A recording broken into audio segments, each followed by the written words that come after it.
नमस्कार, मैं हूं संजय शर्मा। आप देख रहे हैं 4 PM न्यूज़ नेटवर्क। सिडनी की कड़कड़ाती ठंड के बीच में मैंने राशिद जहीर से बात करी, पूछा अमित शाह के बारे में, हालात क्या है, कहाँ गायब हैं, सदन में आएंगे नहीं आएंगे, परसीमन बिल आएगा नहीं आएगा। विश्व गुरु की कहानियों की बातचीत करी, रोचक बातचीत है, सुनेंगे तो अच्छा लगेगा। चलते हैं राशिद जहीर के पास। राशिद भाई, सिडनी में बहुत ज़बरदस्त ठंड पड़ रही है, तो इसीलिए मैं जैकेट वैकेट पहन के बैठा हुआ हूँ।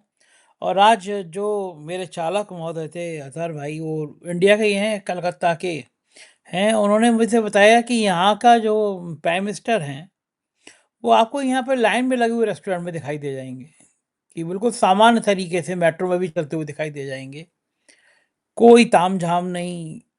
अमेरिका के राष्ट्रपति भी ऐसे कई बार हमने देखा था कि इसी तरह से अपने बच्चों के संग, बेटियों के साथ, पहले वाले जो है वो लाइन में लग के रेस्टोरेंट चले जाते थे ओबामा जी, और बहुत सादगीपूर्ण तरीके से रहते थे। तो मुझे अपने विश्व गुरु की याद आई। पहले उन्होंने कहा मैं एक ही दो गाड़ी से चलूँगा। नौटंकी जैसे होती है हर बार कि मैं चौकीदार हूँ, जीएसटी वीएसटी सबके व्हाट्सएप पे डीपी लगा लो। उसके बाद वो गाड़ियों के काफ़िले उतनी बढ़ते चले गए। मैं ये जानना चाहता हूँ कि कब देश में ऐसा आएगा कि हमारा प्राइम मिनिस्टर भी ऐसी सादगीपूर्ण होगा, वैज्ञानिक सोच वाले होंगे। अब बताइए, इतनी सबसे बड़ी संस्था में सर्टिफिकेट देने गए और वहाँ पे बाबा बागेश्वर की कहानियाँ सुनाने लगे। बड़े बड़े लोग जो हैं वो कह रहे हैं, जो शिक्षा नीति को कैसे चलाई जाए उसमें कह रहे हैं कि गौमूत्र पियो। मतलब देश को कहाँ ले जा रहे हैं। एक नेता निकलता है तो आधे आधे घंटे गाड़ियाँ खड़ी रहती हैं, चौराहे बंद हो जाते हैं, एम्बुलेंस फंस जाती है। हमारे प्राइम मिनिस्टर साहब जो हैं विश्व गुरु जी, एम्बुलेंस को रास्ता तभी देते हैं जब चुनाव चल रहे होते हैं। क्या लगता है कि भारत में ऐसी कल्पना की जा सकती है कि नेता निकले और ये सायरन बजाते हुए, भोकाल बजाते हुए गाड़ियां ना आए, आगे पीछे गनर बंदूक वाले धकेआते हुए ना चले। हालांकि सुप्रीम कोर्ट ने भी एक बार कहा था नेताओं के लिए कि भाई आप जनता के आदमी, आपको गनर क्यों चाहिए।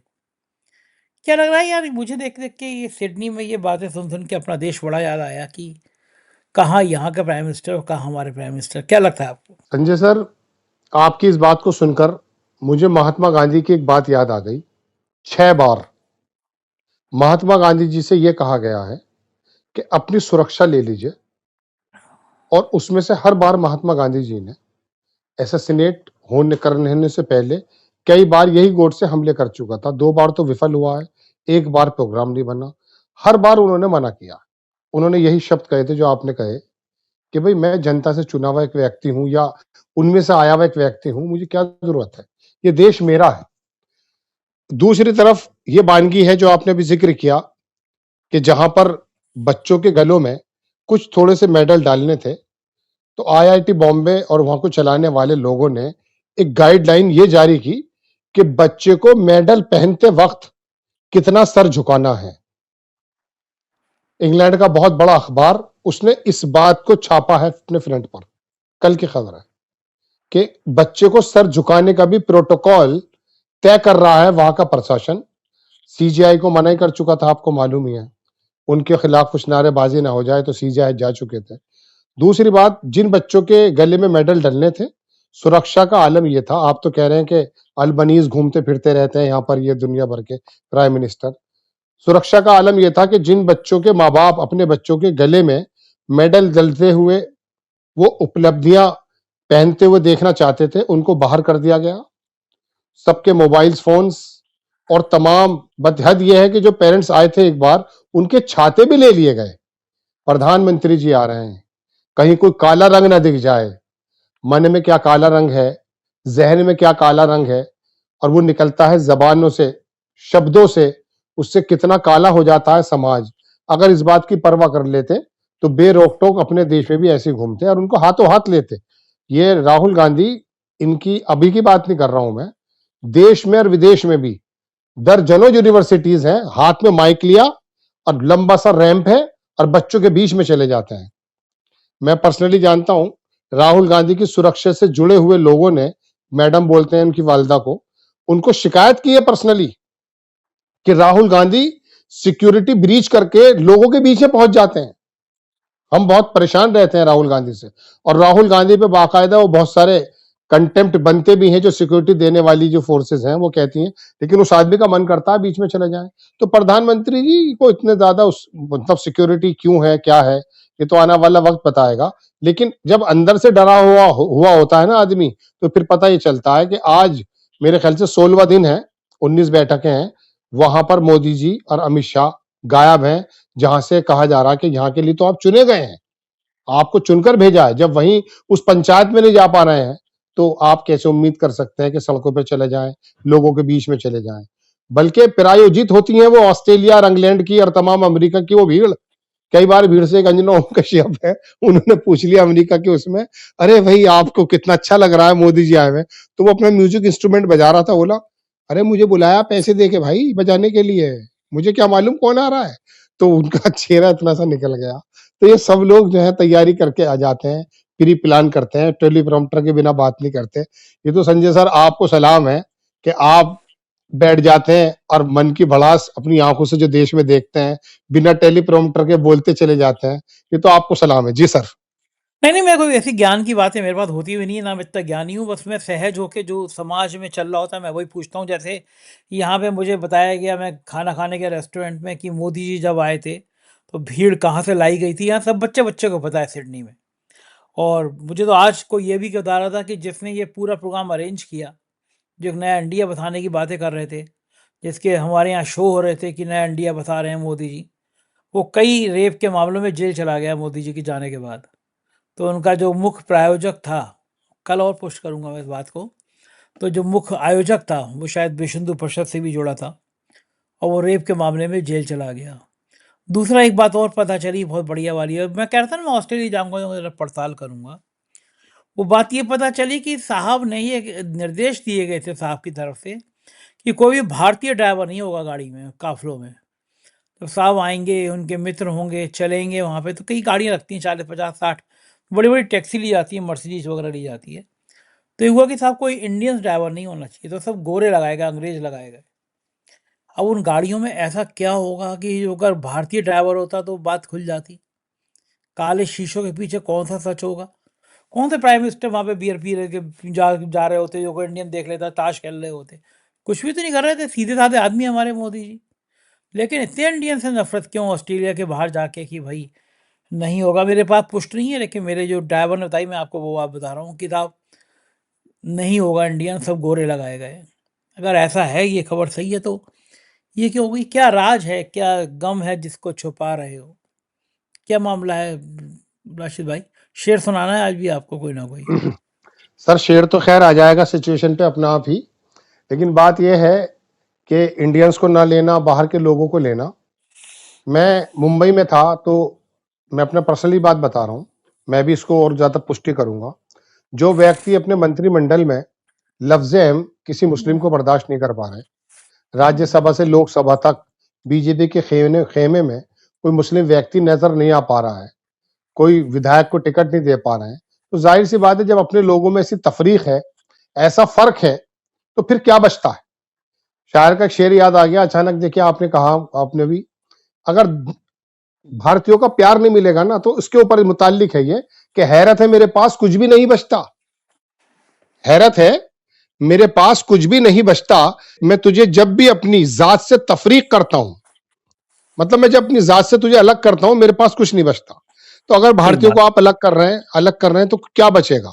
तो बाकी तो इनके मैसेज में मुस्लिम का होना, मैं तो खास करके शब्द इस्तेमाल में करना नहीं चाहता, लेकिन चूंकि मुंबई में एक मेरी दोस्त थी, उन्होंने मुझे बताया कि एक गुजरात में प्रोग्राम था, तो वहाँ कैटरर्स जो होते हैं उसमें एक लड़की मुस्लिम थी, उसको भी हटा दिया गया था। ये पुरानी बात है, मैं अपनी तरफ से नहीं कह रहा हूँ, मुझे ऐसा बताया था।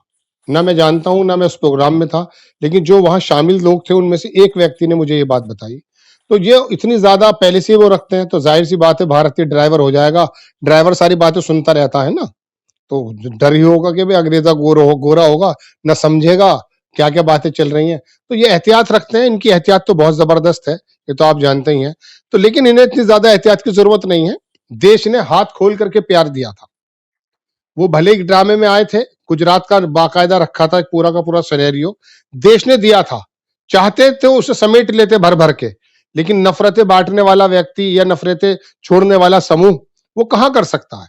मैं तो बारहा अपने 4 PM के प्रोग्राम्स में ऐसे बातें करता करता सर, कई बार आपने कभी देखा हो तो मैं मोबाइल खोल देता हूं, अगर आप कहें मैं अब भी खोल दूंगा, और वहां पर सिर्फ आरएसएस के जो 2 चैनल हैं, 5 जनने और ऑर्गेनाइजर, मैं दावा करता हूं कि पिछले 3 महीने में 4 खबरें ऐसी नहीं होंगी जिसमें आपको यह बात नजर नहीं आएगी कि अब्दुल लड़की के साथ पकड़ा गया, मुरसलीन बम पकड़ लेकर पक, सारी खबरें ये हैं।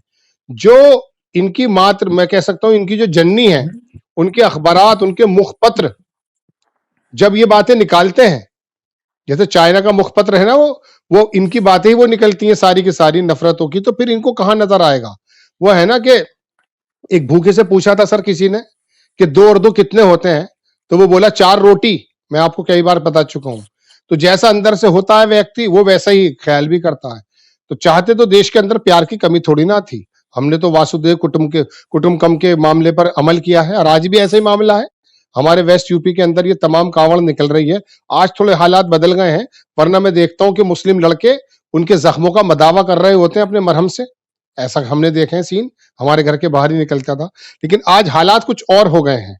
आज कांवड़ में गुजरता हुआ व्यक्ति, संजय सर मेरे पास वीडियोस हैं, वो बंद डिब्बे का जूस दे रहा है मुस्लिम लड़का टोपी में पहने हुए। उसका छोटा मोटा चैनल भी चलता है, व्यूज भी आते हैं इस तरह से, और मन में भी होती है उनके, तो वो इस तरह से हाथ जोड़ के चले जाते हैं। अब लेना बंद हो गया है। अब ये जो भारतीयता, ये जो प्यार मोहब्बत, ये जो आपस का सामंजस्य खत्म किया जा रहा है, ये यही सोच है। जी सर। आपके संग रहते रहते मुझे भी शेर याद आने लगे हैं। जब तुमने चुना था उसके कत्ल का हुनर देखकर, तो अब क्यों दुखी हो लाशों का शहर देख के।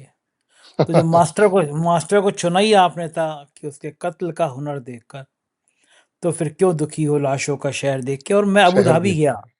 अबू धाबी गया था, तो उस मस्जिद में भी, कि अबू धाबी की बहुत शानदार मस्जिद है वो, तो वहाँ पे भी मुझे कुछ लोग मिले जो 4 PM को देखते थे। जब मैं बाहर निकल के आया तो मस्जिद के बाहर रिसेप्शन पे बड़े थे टीवी पे हमारे प्रधानमंत्री जी चल रहे थे मस्जिद की तारीफ करते हुए, मस्जिद घूमने गए थे वहाँ के। तो इंडिया से बाहर की मस्जिदें इतनी अच्छी लगती हैं कि मोदी जी घूमने आते हैं उन मस्जिदों में, तारीफ करते हैं कि कितनी सुंदर मस्जिद है। और इंडिया की मस्जिदों के नीचे बड़ी संख्या में लोग ऐसे हैं जो मस्जिद के नीचे मंदिर है ये ढूंढ रहे हैं अभी भी। मैं वो कह रहा हूँ ना, वैज्ञानिक दृष्टि नहीं है ना कहीं पे भी। गौमूत्र POIIT के बच्चों को गौमूत्र पिला रहे हैं। तो ये जो आपने बताया ना कि हर जगह मंदिर देख रहे हैं, धर्म जो है वो अफीम के नशे की तरह काम करती है। सर्वेश्वर दयाल सक्सेना की कविता थी, आपके संग रह के मैं भी हो जाऊंगा शायर। सर्वेश्वर दयाल सक्सेना की कविता थी, गोली खाकर एक के मुंह से निकला राम, दूसरे के मुंह से निकला अल्लाह, तीसरे के मुंह से निकला यीशु, चौथे के मुंह से निकला आलू। पोस्टमार्टम की रिपोर्ट थी कि पहले तीनों के पेट भरे हुए थे। और कहा भी गया है, खाली पेट होत ना भजन गोपाला। जब पेट में कुछ होता नहीं है तो भजन भी याद नहीं आते। सबसे बड़ी चीज़ जो है वो रोटी है। खैर, एक दूसरे मुद्दे पे बात करेंगे। राहुल गांधी प्रयागराज में क्रांति करी उन्होंने, और जो जैन जी वाले मुद्दे को, इस आंदोलन को जिस तरह से आगे लेके जा रहे हैं राहुल गांधी, उसने खतरे की घंटी तो बजा दी है। प्रयागराज में पहले परमिशन नहीं दी गई, फिर बताया जा रहा है सीवर का पानी छोड़ दिया गया ग्राउंड में। लेकिन जो इंसान बारिश के भीगते हुए बारिश में, जाड़ों के दिनों में कश्मीर, कन्याकुमारी से कश्मीर तक की यात्रा कर सकता है, बर्फ़ पड़ रही है, वो टी-शर्ट में घूम रहा है, वो छोटे मोटे पानी से और गंदे पानी से, गंदे चीज़ों से, इन सब से डर जाएगा क्या? क्यों सरकार सोचती है राहुल गांधी को डरा लेगी वो? सर ये बिल्कुल सही कह रहे हैं आप। ये तो कल राहुल गांधी की जो इलाहाबाद के अंदर प्रदर्शन हुआ है, उसके बारे में बड़े जिक्र है, बड़े लोग बता रहे हैं। इन लोगों ने कुछ भी कोशिशें की हों, अलबत्ता इलाहाबाद के लोगों ने हाथों हाथ लिया, और वहां से क्रांति, और वहां पर जो लोग हैं, इलाहाबाद, वर्धा, 2 जगहें ऐसी हैं जो आरएसएस की भी, वामपंथियों की भी, और देशभक्त के लोगों की ये राजधानी रही है। इलाहाबाद में शानदार यूनिवर्सिटी है, बेहतरीन इतिहास है, और सभी लोगों को जगह दी है। वहां पर राहुल गांधी का जिस तरह से इस्तकबाल हुआ, और जो उन्होंने स्टूडेंट्स की शिकायतों को बुला करके अपने सामने रखा है, उससे पूरे देश के अंदर दो वाकई मूक बधिर जो स्कूल हैं उनके बच्चे भी सामने आ रहे हैं। तो ये कुछ भी करते रहें, परमिशन को हटाते रहें, परमिशन को देते रहें मजबूर होकर के, तो उनकी तो एक आंधी निकल चुकी है, वो तो चीज तलवार म्यान से बाहर आ चुकी है। अब राहुल गांधी इसे किस तरह से ले जा सकते हैं, आगे कितनी आगे जा सकती है। सबसे बड़ी बात यह है कि उत्तर प्रदेश में, इलाहाबाद में और इस पूरे रीजन में ये उम्मीद करना कि कांग्रेस का इस प्रकार से दोबारा से उदय होना या उन लोगों का इकट्ठा हो जाना जो अब तक भाजपा के रंग में रंगे हुए थे, ये वाकई एक बड़ी हैरत की बात है। चिंता भी है, बहुत बड़ी चिंता है, लेकिन ये चिंता योगी आदित्यनाथ के लिए पहला सूचक है। और शुरुआत में समझा भी जा रहा था, लोग विचार विमर्श भी कर रहे थे सर, कि पहली प्रॉब्लम अगर योगी आदित्यनाथ तक आती है तो कभी कभी क्या होता है कि भाई लोगों का गुस्सा शांत हो जाता है। ये बीजेपी की एक बहुत अच्छी रणनीति है, हालांकि है तो उनकी दो, लेकिन एक याद दिला देता हूं कि जब कभी आपको लोगों को गुस्सा नजर आए तो आप ये काम करें कि मंत्रिमंडल चीफ मिनिस्टर सहित बदल दें। बहुत हद तक जो वो गुबार होता है वो नीचे आ जाता है, क्योंकि जाहिर सी बात है लोकल का जो दरोगा होता है उस पर ज्यादा गुस्सा होता है आम लोगों को, उन्हें पता नहीं होता डीआईजी कौन है, तो ये लोकल के लोग बदल देते हैं। तो अब इनको लगा कि जितना भी जुआर है, जितना भी गुस्सा है, इसका सारा नजला अगर योगी आदित्यनाथ पे उतर भी जाता है तो हम लोग फिर शांत हो जाएंगे, हमें लगेगा, लोगों को लगेगा सजा दे दी है, उसके बाद कोई दूसरा चेहरा ले आएंगे। तो ये योगी आदित्यनाथ को वो जानते हैं, आनंदीबेन पटेल से लेकर के बाकी तमाम जो चीजें निकल कर आ रही हैं, कानपुर से लेकर के या गोरखपुर से लेकर के और इलाहाबाद के अंदर राहुल गांधी, और फिर इंटरनल इतनी ज्यादा क्राइसिस शुरू हो गए बीजेपी में कि अब उनको लगने लगा कि इस क्राइसिस को कंट्रोल करना मुश्किल है, हम तो सिर्फ योगी आदित्यनाथ के लिए या अपना इसको जो है कह सकते हैं यूपी के अंदर चेंज लाने के लिए इस काम को कर रहे हैं। लेकिन ये आग सर अब 2027 के चुनाव से आगे बढ़ती हुई दिख रही है। अब ये 2029 ऐसा महसूस दे रहा है कि अभी आने वाला है, क्योंकि जितना नाम इस बार अमित शाह का पूजा है, किसी का भी नहीं पूजा। हमेशा से पीछे रहे, कभी शिवराज चौहान आगे रहे, कभी नितिन गडकरी के विभाग निशानों पर रहे, कभी योगी आदित्यनाथ रहे, मतलब अलग अलग, कभी वो देवेंद्र फडणवीस रहे, ये पीछे रह करके पर्दे के पीछे काम हो रहा था। लेकिन इस बार ये जो गुस्सा है ना, देखिए मेडिकल में प्रॉब्लम्स है, मैथ्स की प्रॉब्लम है, लेकिन मांगो इस्तीफा अमित शाह कर रहे हैं। सन चिमन भाई पटेल थे गुजरात में चीफ मिनिस्टर, ये जेपी से पहले 1-1.5 साल पहले की मैं आपको बता रहा हूं कि उस जमाने में भी ये स्टूडेंट्स ही निकल करके आए थे, मैथ्स में ही प्रॉब्लम थी। तो प्रॉब्लम तो मेडिकल से या छात्रों की होती है, लेकिन फिर हर आदमी अपना अपना जख्म लेके सड़क पर आ जाता है कि मेरी ये प्रॉब्लम है, मेरी ये प्रॉब्लम है।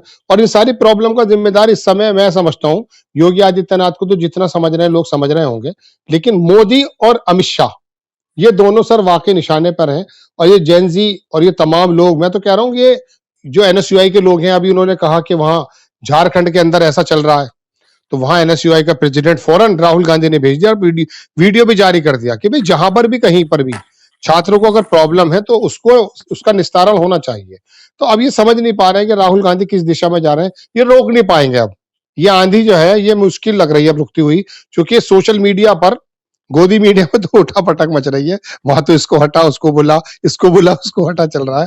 लेकिन सोशल मीडिया पर जो जिस प्रकार से राहुल गांधी के आ रहे हैं, तो उससे डर दिखाई दे रहा है ना कि सदन के अलावा यूनिवर्सिटी में जाने के लिए परेशानी हो रही है। अमित शाह जो हर चीज की एक चाबी हुआ करते थे वही दिक्कत में आ रहे हैं। तो राहुल गांधी नहीं, ये जो देश के अंदर जेनजी है और ये लोग जो है सर, ये वाकई अब कुछ करने के मूड में ऐसा लग रहा है। मैंने अभी आपसे शायद पिछले प्रोग्राम में कहा था कि ये उम्मीद नहीं थी 2-2.5 महीने पहले के शिक्षा मंत्री का होगा, ये भी उम्मीद नहीं थी सर। मैंने एक प्रोग्राम बनाया है आज कि 2-2.5 महीने में ऐसा हो क्या गया है जो सब कुछ सारे पासे उल्टे पड़ रहे हैं, इनके सारे पासे उल्टे पड़ रहे हैं जी। वो ये ना, बुरा वक्त होता है तो ऊँट पर बैठे आदमी को कुत्ता काट लेता है। कई बार ऐसा हुआ कि कुछ राज्य ऐसे हैं जो विपक्ष के पास में हैं, लेकिन उन राज्यों में भी सुरक्षा की ऐसी बात तो कभी नहीं उठी। प्राइम मिनिस्टर एक बार पंजाब गए थे, नाटक करके चले आए थे, मेरी जान जा सकती थी। इसके अलावा तो कभी कुछ ऐसा नहीं हुआ। लेकिन बार बार राज्यों को दोष दे दिया जाता है। और दूसरी बड़ी बात ये, अमित शाह गायब हैं। अमित शाह है कहाँ? क्या पता चल पा रहा है कुछ? राशिद भाई, पता चला कुछ अमित शाह का? अमित शाह के बारे में कहा जा रहा है सर कि कल सोमवार है, संभवतः वो शायद अवतरित हो जाएं। तो अब चूंकि समय भी 2-3 बैठकें ही बचे हैं, ज्यादा समय है नहीं, तो उनको कुछ ना कुछ करना तो है। और परेशानी यह है कि ज्यादातर उम्मीद यही लगा रहे हैं लोग कि कल आ जाएंगे। मैं अकेला अपनी तरफ से कोई बात नहीं कह रहा हूं, लेकिन परेशानी यह है कि आएंगे तो वो सवाल तैयार बैठे हैं, वो अपने काम में लगे हुए हैं। अब वो विपक्ष अपना काम कर रहा है, वो दिलों में आग लगाएगा, मैं दिलों की आग बुझाऊंगा। उसे अपने काम से काम है, मुझे अपने काम से काम है। तो मेरे सुनने में तो ये आ रहा है सर के कुछ परिसीमन का मामला, कुछ इंतजाम हो रहा है, कुछ बातें की जा रही हैं, कुछ होने वाला है। तो अमित शाह आएंगे तो लोगों का ध्यान भटका करके सवालों से कोई ऐसा बिल उनको लाना ही देना पड़ेगा ताकि उसके अंदर इन्वॉल्व हो जाए। क्योंकि मीडिया की मैनेजमेंट की लाइंस और देश के मुद्दे भटकाने में अमित शाह माहिर हैं। तो कहा जा रहा है कि शायद कल वो आ जाएं। 15-16 साल दिन का 17 दिन का वनवास हो चुका है, अभी तक आते तो हैं लेकिन अंदर नहीं आते हैं। तो अब देखिए अगर कल वो आ जाते हैं तो फिर देखिए देश में एक नई बात बनती है। सोमवार की सुबह है तो लगता है कि कुछ बिल विल आने वाले हैं। और एक बिल बहुत जो है परिचर्चा में है, जो आपके सामने आ चुका होगा कि परिसीमन, चूंकि वो अपने काम पे लगे हुए हैं अब भी। सर मैं एक बात बता देता हूं आपको, अमित शाह की एक बात मुझे बड़ी अच्छी लगती है। अमित शाह की बात यह है कि वो आदमी ये जानता है कि मेरा जो भूतकाल है, भूतकाल यानी कि पास्ट, वो मर चुका है, उसमें मैं कुछ कर नहीं सकता। और भविष्य की बात यह है कि भविष्य अभी पैदा नहीं हुआ है, लेकिन जो मौजूदा टाइम है उनको ढूंढा जा रहा है, हाजिर करो किया जा रहा है, सारी बातें चल रही हैं, लेकिन वो आदमी अपने काम पे लगा हुआ है। तो मैं काम का थोड़ा सा इशारा कर देता हूं, जो पत्रकारों में बातें चल रही हैं वो बात ये चल रही है कि इनको अपनी वो संख्या इकट्ठी करने में लगे हुए हैं अमित शाह, ऐसा बताया जा रहा है। हमारी बात ये पूरी तरह से गलत भी साबित हो सकती है और सही भी हो सकती है। जैसा सोशल मीडिया पर ये लोग जिक्र कर रहे हैं उसके बिहाफ पर मैं बात कर रहा हूं कि शरद पवार के भी कुछ सांसद हैं, वो मोदी जी से मिलने वाले हैं। तो वो अपना वो जादुई आंकड़ा किसी प्रकार से पार करके अमित शाह लगे हुए हैं उस काम में, ऐसा बताया जा रहा है। और अगर वो आते हैं तो फिर जाहिर सी बात है कुछ सवाल पीछे छोड़ जाएंगे, क्योंकि वो एक ऐसा भारी मुद्दा होगा परिसीमन का। डीएमके आती है नहीं आती, वो आने वाले वक्त की बात है। तो शायद अमित शाह के बारे में तो ये कहा जा रहा है कि अब कल पता चल जाएगा कि वो देश के तीसरे तथाकथित लौह पुरुष है या नहीं। कल अगर आ जाएंगे और स्थिति साफ कर लेंगे तो कोई दिक्कत नहीं है। एक फिल्म आई थी उसमें दिलीप कुमार को कह रहे थे अमरीश पुरी के बड़े भाई, उसमें थे वो जो थे, बड़ा मदनपुरी बड़ा शानदार एक्टर था। विधाता फिल्म के अंदर एक मीजिया ग्रुप था। ये मैं अपनी खबर से बिल्कुल अलग बात बता रहा हूं, दर्शक पिछली बात से इसको ना जोड़ें। तो मीजिया ग्रुप के जो प्रेसिडेंट थे वो दिलीप कुमार थे।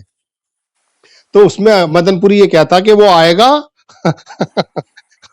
सारे काम कर जाएगा। सर माफी चाहूंगा, मुझे ऐसी आ गई। तो मैं कहना चाह रहा हूं कि देखते हैं कल वो लौह पुरुष साबित होते हैं या फिर जिस तरह से विपक्ष के लोग तैयार बैठे हैं अपने सवालों को लेकर के, तो वो अपने सवालों को लेकर उन पे हावी हो जाते हैं। चूंकि अमित शाह के लिए विपक्ष ने एक तरफ कुआं और एक तरफ खाई जैसी हालात तो कर दिए हैं। अगर कहेंगे पैलेट्सगंज को मैंने इजाजत नहीं दी तो निकम्मे गृह मंत्री, और कहते हैं कि भाई मैंने ही कहा था या मेरे विभाग की जिम्मेदारी है, तो फिर इनकॉम्पिटेंट गृह मंत्री कहलाएंगे। वो पहली बात आई थी, राहुल गांधी ने दोनों सूरतों में बात कही थी। तो अब कल का दिन देखिए, इंतजार करते हैं, उम्मीद की जा रही है, देश भी इंतजार कर रहा है। अगर नहीं आते तो फिर वो लौह पुरुष का तमगा जो है वो मैं समझता हूं कि वो खतरे में पड़ जाएगा। जी बिल्कुल ठीक बात है राशिद भाई, बहुत बहुत शुक्रिया, हम लोगों ने बातचीत की। तो ये थे राशिद जी, पूरी बात आपने सुनी, बात बिल्कुल सही है। नफरत की खेती पर आप कब तक जिंदगी चला सकते हैं, कब तक नफरत की खेती बो सकते हैं। एक ना एक दिन तो ये सब कुछ सामने आना ही था। सलमान, मुसलमान, पाकिस्तान, इन सब का भ्रम जैन जी ने तोड़ दिया है। आपको क्या लगता है बताइएगा जरूर। शुक्रिया, थैंक यू।